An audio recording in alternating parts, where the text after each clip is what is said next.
बिस्मिल्लाहिर्रहमानिर्रहीम। अस्सलाम वालेकुम दोस्तों, welcome to Sabaji health and beauty tips. Sabaji health and beauty tips में एक नई वीडियो के साथ हाजिर। उम्मीद करती हूँ आप तमाम दोस्त ठीक ठाक होंगे और अल्लाह पाक के फजलो करम से खुश भी होंगे।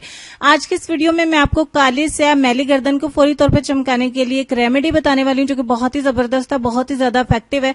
आप इस रेमेडी को देख के बहुत ज्यादा खुश होंगे और बेशक इसको देखते ही आप इंशाल्लाह ये यकीन कर लेंगे कि यही वो रेमेडी है जिसके इस्तेमाल से आपकी काली मैली गर्दन फौरी तौर पर निखर सकती है। मैं ज्यादा दिनों का आपको टाइम नहीं दे रही हूँ, जस्ट वन टाइम आपको करना है, आपको बहुत अच्छे रिजल्ट्स मिलेंगे। इसको मैंने दो पार्ट्स में डिवाइड किया है। पार्ट 1 को भी आपको करना होगा, पार्ट 2 को भी आप दोहराएंगे तो आपकी जितनी भी काली मैली गर्दन होगी इंशाल्लाह साफ हो जाएगी। तो चलिए पार्ट 1 की तरफ चलते हैं। स्टेप 1 में हमें क्या क्या करना है मैं आपको बताती हूँ। इसके लिए मेरे पास एक बाउल गर्म पानी है, इतना गर्म जिसको आपकी गर्दन बर्दाश्त कर सके। इसके अंदर जो दूसरी चीज हमें ऐड करनी है वो है एप्पल साइडर विनेगर यानी कि सेब का सिरका। आपको सेब का सिरका इस्तेमाल करना है। इसमें 4 चम्मच। एक बाउल पानी आप देख रहे हैं, ये तकरीबन आधा गिलास है। इसके अंदर आपको 4 चम्मच सेब का सिरका मिलाना है। इनकेस आपके पास नहीं है तो आप इसको मंगवा ले। अगर आप मंगवा भी नहीं सकते तो आप लीमू का रस इसमें मिलाएंगे 4 चम्मच। अब दोनों चीजों को अच्छे से मिक्स करेंगे। अब आपको काफी क्वांटिटी में कॉटन लेना है या टॉवल लेना होगा। टॉवल का, साफ सुथरा टॉवल का एक कोना ले लें या रुई ले लें। ये तकरीबन गर्म है, देखें मेरे हैंड इसको बर्दाश्त कर पा रहे हैं, लेकिन बहुत ज्यादा भी नहीं। अब आपको क्या करना है कि इस कॉटन को डिप करके, टॉवल को डिप करके अपनी गर्दन के गिर्द या तो लपेट लेना है या फिर कुछ इस तरीके से मसाज करना है जैसे कि मैं आपको दिखाऊंगी। यहाँ पे आपको अपने हैंड के ऊपर कुछ इस तरीके से इसका मसाज करना है। इसको पानी को गर्म होना जरूरी है, बहुत ज्यादा उबलता हुआ भी नहीं, बट गर्म जरूर हो ताकि जितनी मैल कुचैल होगी तमाम की तमाम कॉटन के ऊपर आ जाएगी। अगर आप टॉवल इस्तेमाल करना चाहते हैं तो टॉवल को भिगो के अपनी गर्दन की साइड पे लपेट लीजिए और उसके बाद इसको स्क्रब करें। मकसद हमारा यही है कि आपकी मैल जो है वो नरम पड़ जाए, पिघल जाए, उगल जाए। अब आपको क्या करना है, इस स्टेप 1 में जो आपको मैंने क्लिंजिंग बताई है इसको आपको 2-3 मिनट करना है। 2-3 मिनट के बाद छोड़ दें और एक बाउल में 1 चम्मच चावल का आटा ऐड करिए। दूसरे नंबर पे इसमें 1 चम्मच दही का मिला लीजिए। तीसरे नंबर पे इसमें 1 चम्मच शहद का मिला लें। चौथे नंबर पे आपको पूरे लीमू का रस इसमें ऐड करना है। पूरे लीमू का रस या दूसरे सूरत में आप 2 चम्मच लीमू का रस इसमें ऐड करेंगे।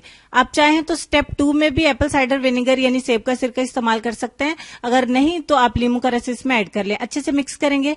जब तक मिक्स करें चैनल को सब्सक्राइब करके बेल आइकन को प्रेस करके नोटिफिकेशन को ऑन कर लें ताकि आपको डेली 9:30 बजे मेरे चैनल पे अपलोड होने वाले न्यू वीडियो का नोटिफिकेशन मिल सके। अच्छे तरीके से मिक्स करने के बाद हमारा जबरदस्त सा ये पैक बन के रेडी हो गया। अब क्या करना है, इसको आपकी अपनी नेक के ऊपर अप्लाई करना है। जिस तरीके से कि मैं आपको दिखा रही हूँ इसी तरीके से आप इसकी एक थिक लेयर अपनी गर्दन के ऊपर अप्लाई कर लीजिए। स्टेप 1 को आपने वॉश नहीं करना है, उसको सुखा लेने के बाद आपको इसी तरह से इसके ऊपर इसको अप्लाई करके 20 मिनट के लिए छोड़ना है। कहीं से भी छूटना नहीं चाहिए। 20 मिनट के बाद ये अच्छे से ड्राई हो गया। अब आप अपने हाथों की मदद से इसको रब करेंगे। अच्छे तरीके से रगड़ना है। जितनी मैल कुचैल नरम पड़ी थी वो तमाम की तमाम इस पैक के साथ ही उगल के निकल जाएगी। जितनी भी गंदी गंदी लाइनें मैल की पड़ गई आपकी गर्दन के ऊपर, अब हम इसको वॉश कर देंगे। वॉश करने के बाद आप अपनी गर्दन को देख के वाकई में चौंक जाएंगे, क्योंकि ये इतनी जबरदस्त रेमेडी है कि आपकी गर्दन को एक ही दफा में बहुत अच्छे से चमका सकती है। जितनी भी मैली कुचैली गर्दन, अक्सर देखा जाता है लोगों का चेहरा बहुत साफ सुथरा होता है या इवन कई के हाथ पांव भी साफ होता है तो गर्दन की तरफ बहुत कम लोग तवज्जो देते हैं। मोस्टली हमारे घर के जो बच्चे हैं उनकी गर्दन भी ऐसी मैली होती है। अगर आपके बच्चे 10 साल से ऊपर हैं तो आप उनको ये रेमेडी इस्तेमाल करवा सकते हैं, दोनों पार्ट्स की। और आप इसको मेल लोग भी इस्तेमाल कर सकते हैं, इनके बॉयज भी इस्तेमाल कर सकते हैं, क्योंकि बॉयज को जो है वो कॉलर पहनने की वजह से गर्दन उनकी काली हो जाती है, ज्यादा बाहर रहना होता है, धूल मट्टी की वजह से वो मैल जम जाती है। तो ये उसको उगलाने के लिए बहुत जबरदस्त रेमेडी है। यकीन करती हूँ कि आपने लाइक और शेयर कर दिया होगा, कमेंट्स भी करिएगा, चैनल को सब्सक्राइब कर ले ताकि आइंदा भी वीडियोज मिलती रहें। और उसके बाद बहुत सारी बातों के बाद हम चलेंगे अपने आज के लेसन। और लेसन में आपको ये कहना चाहेंगे कि अच्छे के साथ अच्छे रहो, लेकिन बुरे के लिए बुरे मत बनो, क्योंकि तुम पानी से खून साफ कर सकते हो लेकिन खून से खून नहीं।